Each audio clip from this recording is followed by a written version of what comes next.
Alors, qui a envie de poser la première question? La deuxième, alors. Tout de suite, la deuxième. Qu'est-ce qui empêche concrètement d'appliquer ce genre de solution? D'autres? Moi, j'ai une question très terre à terre qui part du citoyen. Je dirais, il n'y a pas très longtemps, les gens ne donnaient pas leur argent à la banque. Je parle de citoyens, lambda. Et ils pouvaient garder son argent. Au début du siècle dernier, les gens gardaient, on n'est pas obligé de passer par l'État ou passer par... nos salaires ne passaient pas par une banque pour atterrir chez nous. Et peut-être dans la résistance citoyenne, dire je ne suis pas obligé de passer par une banque. Et que mon argent, il n'y a pas très longtemps, les gens allaient chercher leur argent chez je sais pas, un précepteur ou un truc comme ça. Donc mon argent vient à la banque et la banque, elle peut me dire je ne te donne pas mon argent. C'est terre à terre, c'est la ménagère qui parle là. Est-ce que c'est possible? Au lieu de dire les institutions, parce que là, moi, ce qui me chagrine dans votre exposé... C'est une des raisons pour lesquelles on ne fait pas.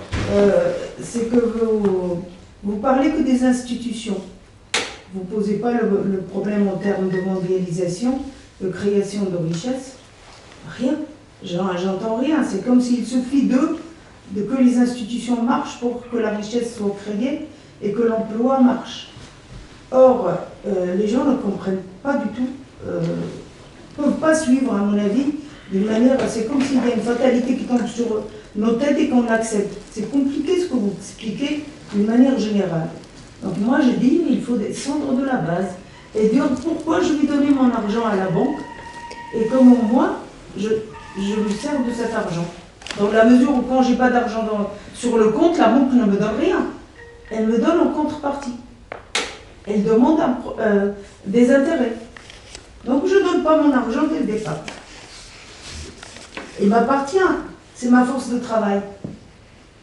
Donc il faut commencer par où se trouve le travail d'abord. C'est pas du travail là. C'est du travail ça.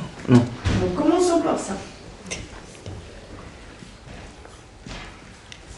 On prend une autre question quand même peut-être. J'ai vu il n'y a pas longtemps là, un documentaire sur Rafael Correa qui a réussi quand même à faire baisser le chômage, la pauvreté en Équateur. Et notamment, il expliquait que lui, il a déclaré 70% de la dette illégale, quoi.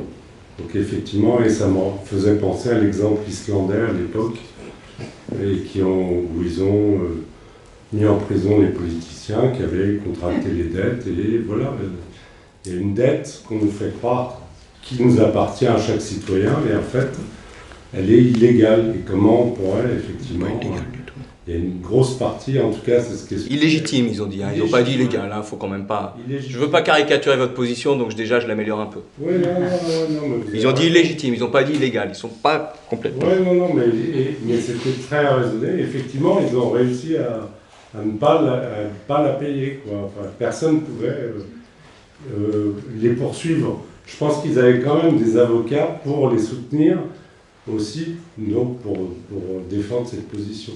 Et voilà, c'est quand même un des exemples. Moi, j'aime bien m'appuyer sur les exemples des pays comme effectivement l'Équateur, peut-être l'Uruguay. Il y a plutôt en Amérique latine, je trouve qu'ils arrivent. C'est des exemples de pays qui s'en sortent beaucoup mieux que. Voilà. J'essaie de répondre à 3 et on peut peut-être avoir... Ouais, c'est ça. Donc, qu'est-ce qui fait que ça ne marche pas? Je prends dans l'ordre à peu près, ça s'articule tout ça. Qu'est-ce qui empêche? D'abord, ce qui empêche, il y a un aspect subjectif. On ne comprend pas.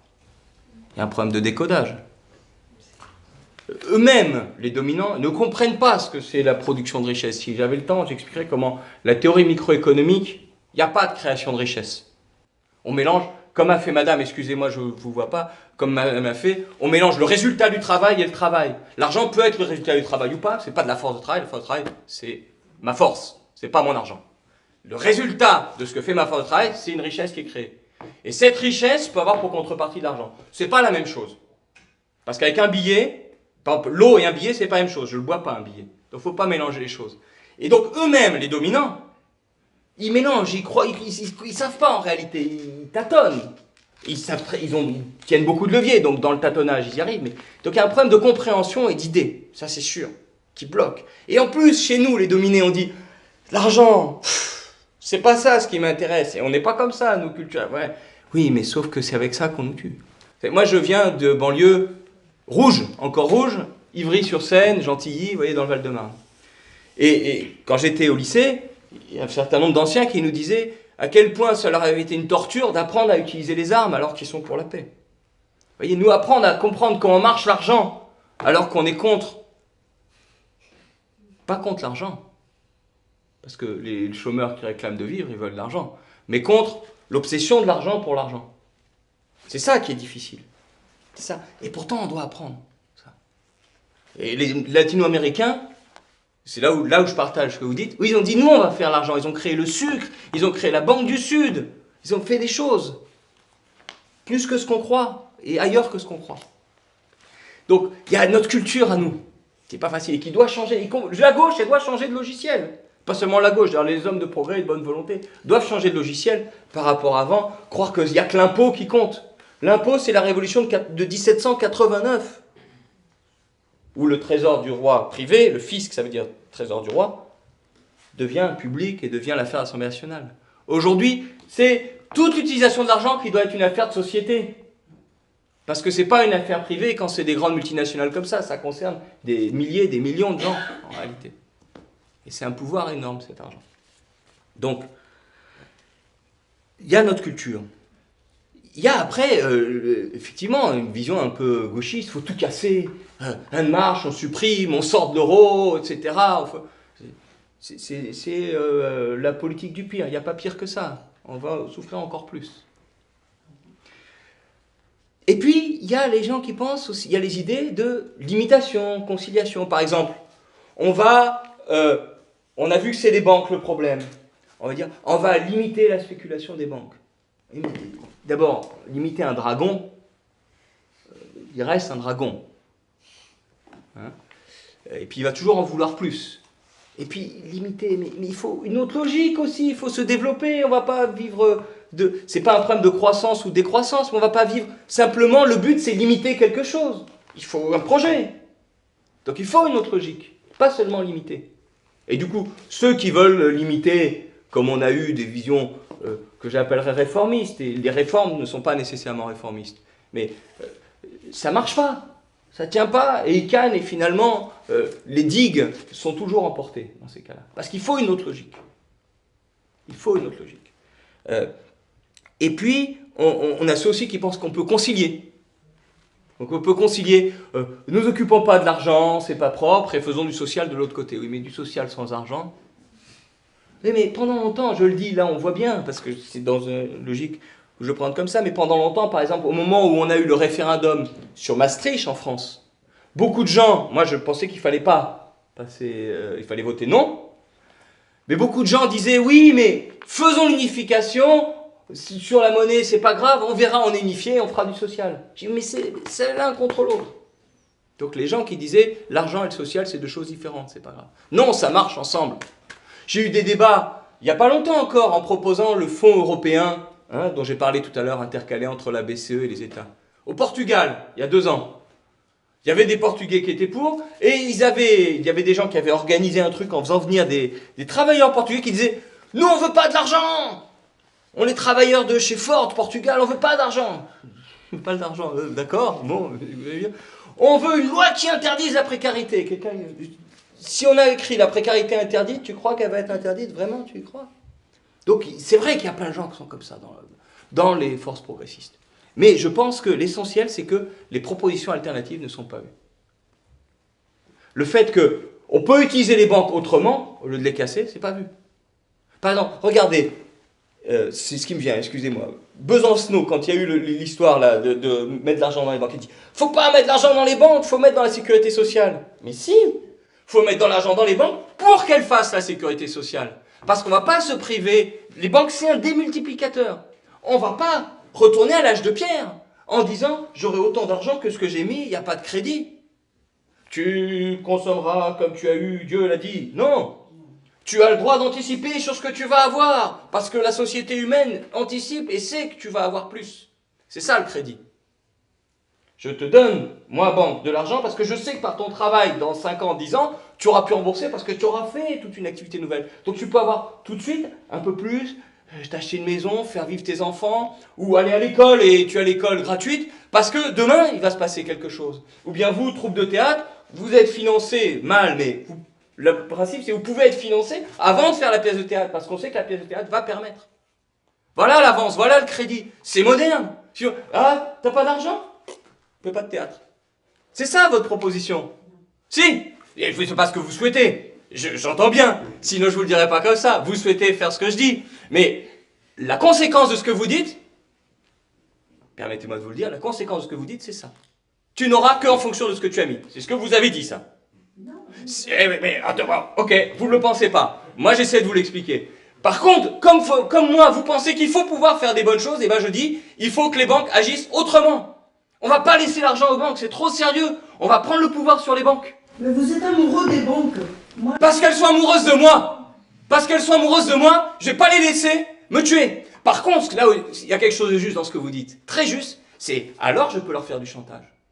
Moi, je peux leur dire, dans une région, une population, une ville, nous refusons de mettre d'argent dans la banque, sauf si vous faites ça ou ça ou ça. Parce que les banques, c'est trop important. Ah, voilà, là, on y va ensemble. Mais je ne vais pas dire, oh, je reviens à l'âge de pierre. Vous voyez, j'ai fait exprès, on va se comprendre. Vous voyez, je suis un peu méditerranéen, moi aussi, vous en faites pas. Donc, c'est ces choses-là, voilà. Mais ça fait peur dans le mouvement.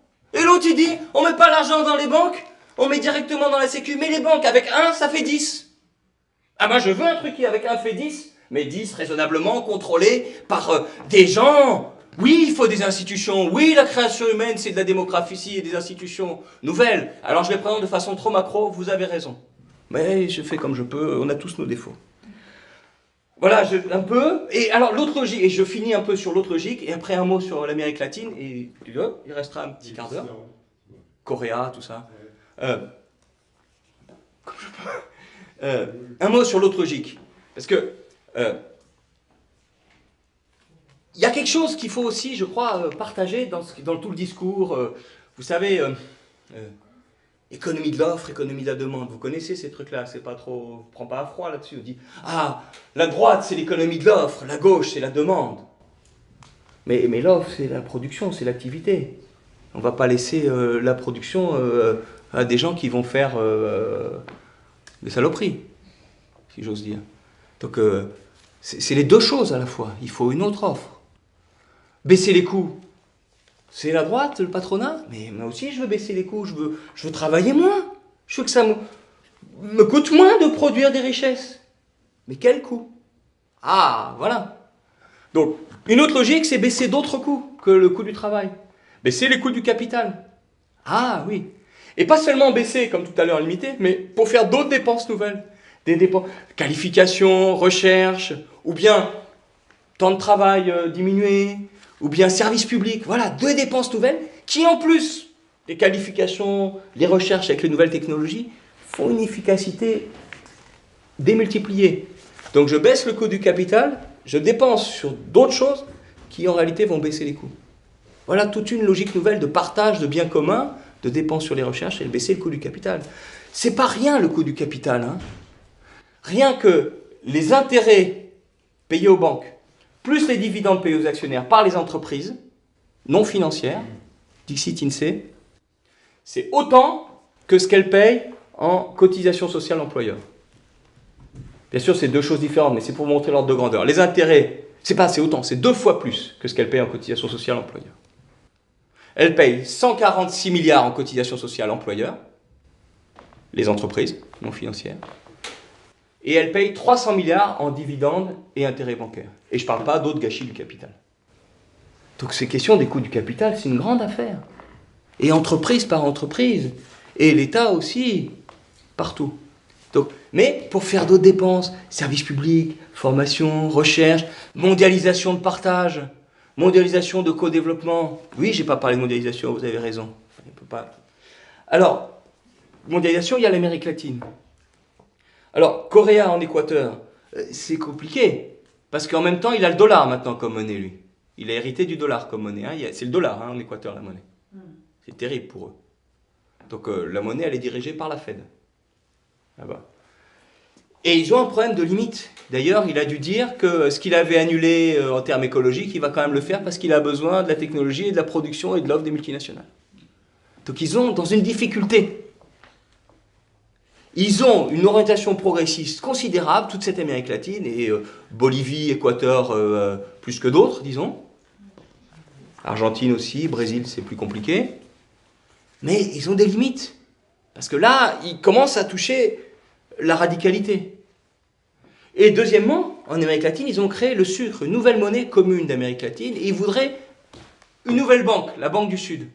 Hein, c'est d'ailleurs Pedro Paez, qui est un ami économiste qui est venu il y a une semaine invité par les Atterrés, qui est un copain à nous, hein, un ami proche, qui a étudié en France en plus, donc en Belgique, pardon, qui parle français, qui s'est pendant longtemps occupé de cette Banque du Sud. Mais ça achoppe. Et eux-mêmes, ils disent, la Banque du Sud, ça marchera que si on fait avec l'Europe. Parce que tout seul, on n'est pas assez fort. Donc en réalité, il y a une responsabilité européenne d'un co-développement nouveau en Amérique latine. Ça. Mais parce qu'ils ont un problème de technologie pour produire. Et du coup, ils vont importer. Regardez le Venezuela. Même le Brésil.